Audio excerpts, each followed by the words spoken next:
You're watching Appalachian Axe Works on YouTube.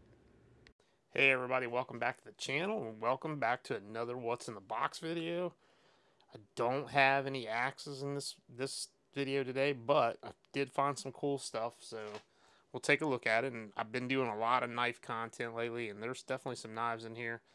Got more knife content coming. If you're interested in that, stay tuned. I'll kind of give you a quick glance at the end of the video what's to come in the next week or two. So, but let's get into this right now. So, one on a pick, and here it is.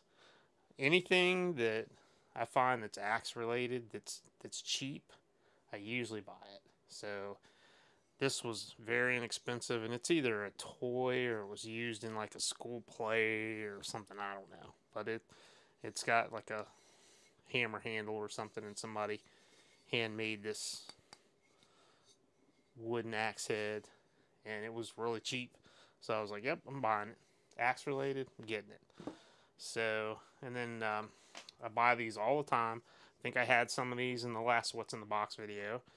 Crate hammer. This is a box terrier. Bridgeport hardware. You know, these are super tool. I mean, I just can't say enough about this tool, and you can still get them relatively inexpensively. Super handy, nice to have around. This one's got a bunch of boiled linseed oil on it, so I'm gonna have to clean it up. But other than that, it's in good shape, and it's a great tool. And here's another one. A lot of these were advertising pieces, so many times we find these and we'll find all kinds of advertising or company names on them or whatever. And then so this one says compliments of the Riggs Company, so that's pretty neat. It's a little bit different. This one was chrome plated too, so kind of neat. Great physical shape. Some of the chrome plating's coming off, but that's not a big deal.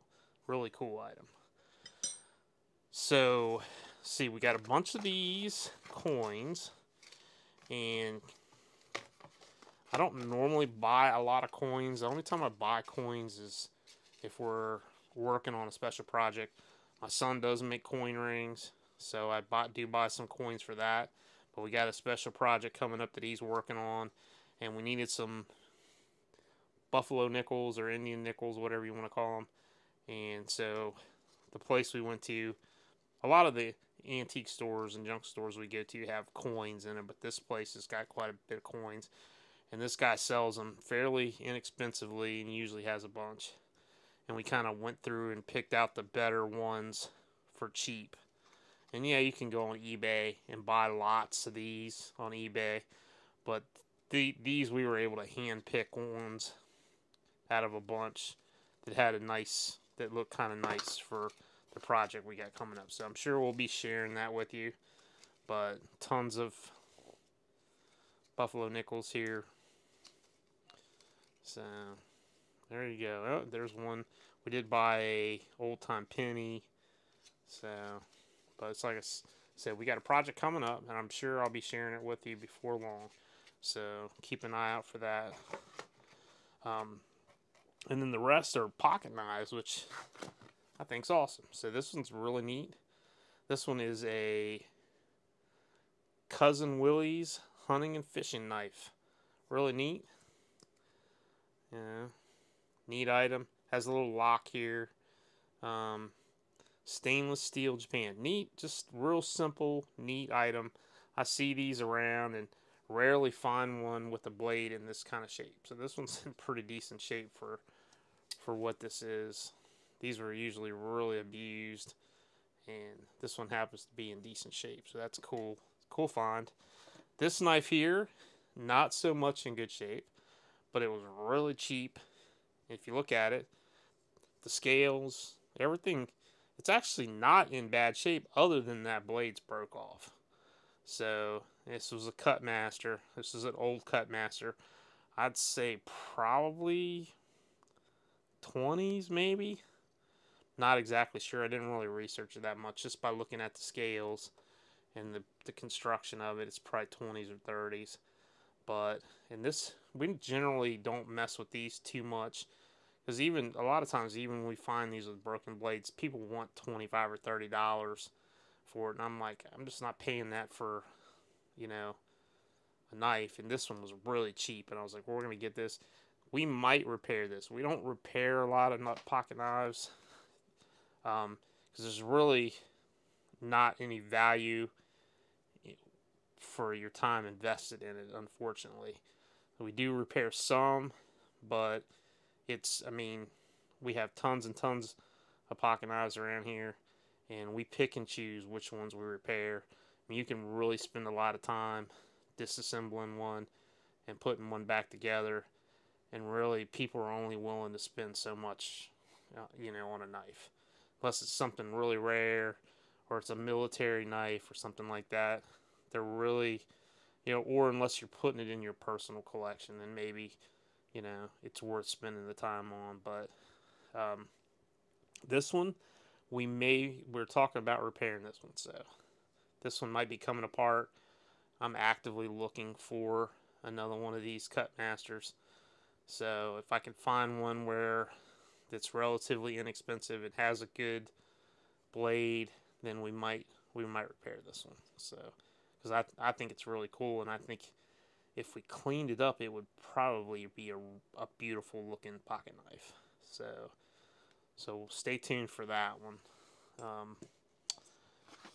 These are really cool. We find these Premier all the time. Little Imperial fish knife, single blade. You know, you got the bottle opener blade. You got the fish scaler on it, and you can see the stamp Imperial. Really cool. Really looks like new old stock, really. I mean, it's really clean, great condition. Doesn't really look like it's ever, I mean, just looking at it, doesn't even look like it's ever been sharpened. So, pretty good shape. Real inexpensive find. I could find these for the price I got that one. I would buy them all day long. Another cool one. Little K-bar. Yeah, little K-bar. It's in great condition. As soon as I saw it, I was like, you know what? I might have to have that. So, but it's a 1026, I believe. I don't have my glasses on here. Yeah, 1026. So, really cool. It's in great condition. You know, see there, look at that. Got a little bit of oil in it. Look in there, it's clean. It's tight. It's in great shape. So, really neat. Got a nice deal on it. Didn't have to overpay. So, love that. Love not having to overpay. And then, let's see. Let's take a look at this one. This one's really cool. You know, single blade, folding hunter. Nice knife. You know, it's in great condition. Take a look at it here. We'll open it up. Somebody, it's well loved. You can see somebody used it, sharpened it, carried it. And if you look, I don't know if you're going to be able to see it, but right in there, and you may not be able to see it, but this is a John Primble Belknap hardware. So, really cool. Love finding Belknap hardware items. And most of the time, when you find the pocket knives, if they're in decent condition, they're so overpriced you can't even touch them. But this one was a reasonable price. It's in reasonably good condition. Well loved, as you can tell, but still, overall, the scales aren't cracked. Everything's good. Everything's good and tight. It's still got nice snap to it. So it's a beautiful knife. This one in my collection. So love that find. There's another one, another hunter. This is a 2-blade, and you can see it's got the lanyard hole. Not sure what brand this is. It's kind of cool. Didn't overpay for it. Stainless steel Japan. Doesn't have any other markings on it. I'm assuming there was something on this shield here, but not sure. I mean, it could be any number of, you know, Saber, Monarch, what, you know, whatever. Could be any number of brands that this could fall into. There's no brand marking on it, but it's a cool knife, cool hunter. It's in good condition. Doesn't really look like it was used a lot, to be honest with you. So another one. This one's probably going to go in my collection. So, and then this was a online auction find, and I wanted to include it in here because I just got it. But this is a Camillus, and it is a sword brand. You can see there the Camillus. You can see the little etch in the blade, sword brand. It's in great shape. You look at it. So the number 26, big, heavy, 2-blade folding hunter. I mean, you can see how wide this is compared to the Japanese one. Look at that. I mean, just big old heavy. You see the brass liners, big thick scales, nickel silver bolsters. Just a nice, beautiful knife. You know, nice example of this knife. Needs to be cleaned. I haven't cleaned it yet. Once I clean it, this thing will really pop. But it needs a little bit of oil in it. But beautiful knife. Another one for my collection. But it's just cool.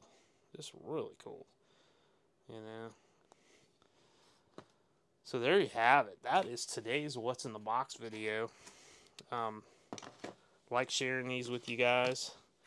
And most everybody likes them. So I will keep sharing them. I'm going to show you what we got, a little bit of what we got coming up here in the next couple weeks. So, got some marbles exhibition grade.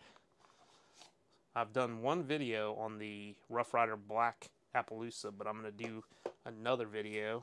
Got this Desert Fox. So those are some things coming up. And then got another Battle Axe brand knife. If you didn't watch the most recent pocket knife video, I did one on the Battle Axe brand, so I got one of these coming up. And probably some other stuff. And more than likely another What's in the Box video sometime in the next week or two. So stay tuned. Thanks for watching the channel. Really appreciate it. If you haven't subscribed, hit the subscribe button. Share the channel with your friends. Stop by, check out some of my other videos. If you like pocket knives or you like the What's in the Box videos, there's plenty of that on this channel. Thanks for watching. Appreciate you spending some time with us, and we'll see you on the next video.